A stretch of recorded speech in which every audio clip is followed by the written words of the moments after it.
Përshëndetje. Mirë se erdhe në kanalin Rritu Financiarisht. Nëse je i ri këtu, dua të kujtoj një parim shumë të rëndësishëm që e them gjithmonë në fillim të çdo videoje. Mos merr vendime për investime vetëm nga dikush në internet. Merr informacion, verifiko vetë dhe nëse është e mundur, këshillohu me një ekspert financiar të licencuar. Sepse çdo vendim financiar është personal dhe përgjegjësia është gjithmonë individuale. Poshtë në përshkrim do të gjesh një link ku mund të shikosh se ku investoj unë vetë, por kjo është vetëm për transparencë. Jo këshill investimi. Dhe tani, le të futemi në temën e sotme. Rreziqet dhe përfitimet e investimeve, e vërteta që duhet ta dish që sot. Investimi është diçka që shumë njerëz e dëshirojnë, por shumë pak e fillojnë. Jo sepse nuk duan, por sepse kanë frikë.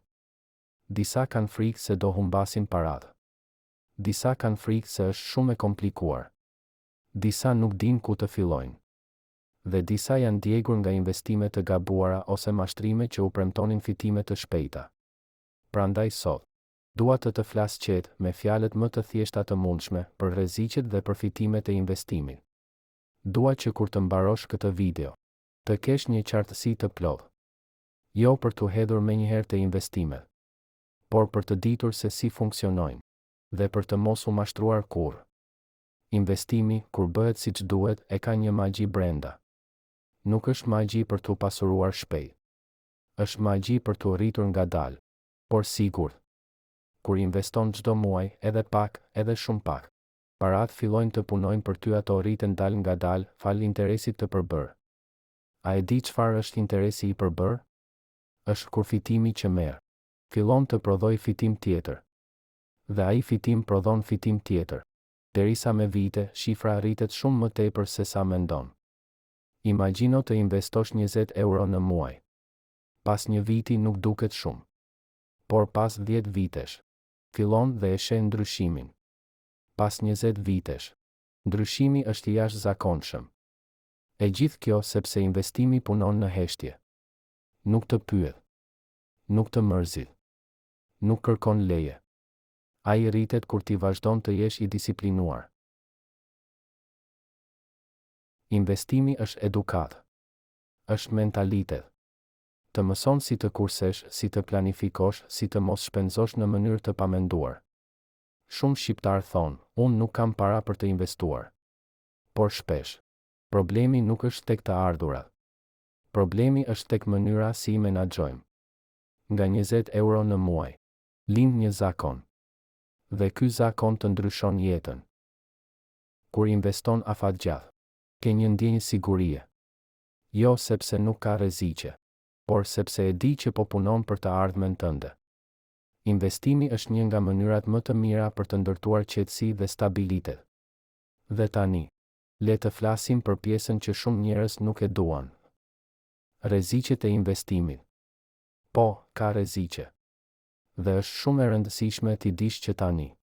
Nëse ke menduar se investimi është një vijë që shkon drejt e lartë, gabohesh. Tregu lëviz. Ngrihet. Bie. Ngrihet prapë.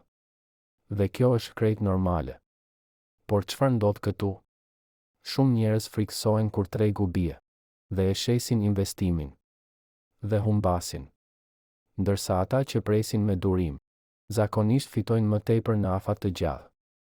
Rreziku 2, investimet e gabuara. Ka njerëz që fusin parat në investime pa kuptim, kriptovaluta të çuditshme, monedha që dalin sot dhe zhduken nesër, platforma që premtojnë 20% fitim në muaj, ose skema që i përdoren të gjithë. Nëse dikush premton fitim të shpejtë, të garantuar, atje ka rrezik. Madje, shpesh është mashtrim. Prandaj, në këtë kanal flasim vetëm për investime të qeta, afatgjata, të sigurta, të provuara. Rreziku 3, mendimi emocional. Shumë njerëz humbasin para jo nga investimi, por nga emocionet e tyre.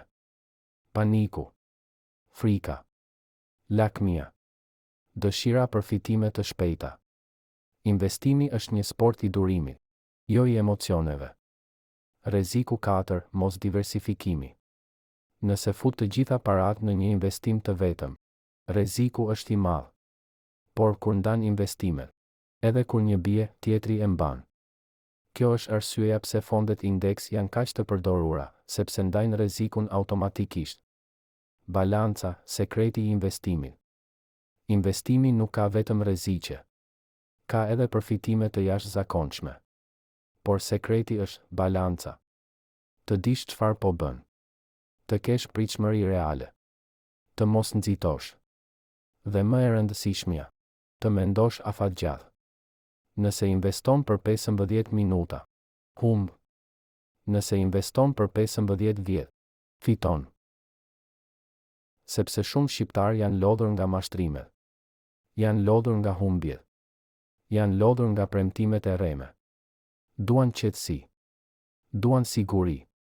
Duan stabilitet. Dhe investimi afatgjat është një nga mënyrat më të mira për të arritur këtë. Ja disa pyetje të thjeshta. A premton fitim të shpejt? Rrezik. A thot është i garantuar? Rrezik i madh. A e përdor askush serioz? A është i rregulluar? A ka licencë? A është përdorur për shumë vite? Nëse përgjigjet nuk janë të qarta, hiq dorë. Ka gjithmonë mundësi më të sigurta. Investimi është një udhëtim. Nuk fillon sot e bëhesh milioner nesër. Fillon sot. Dhe sot bën hapin e parë.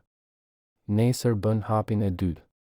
Dhe me kalimin e viteve, shen ndryshimin.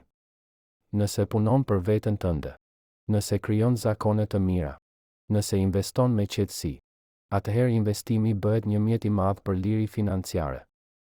Nëse kjo video të ndihmoi, mos harro të abonohesh në kanalin Rritu Financiarisht. Mund të duket një gjë e vogël, por për mua dhe këtë kanal është një ndihmë shumë e madhe. Dhe nëse një dik që ka frikë nga investimet, që është konfuz, që nuk di nga t'ia filloj, shpërndaje këtë video me të. Ndoshta, kjo video do t'i jap një rrugë të re, një qetësi të re, një fillim të ri. Faleminderit që më dëgjove. Deri në videon tjetër, rri i qetë, mëso, eduko veten, dhe rritu financiarisht.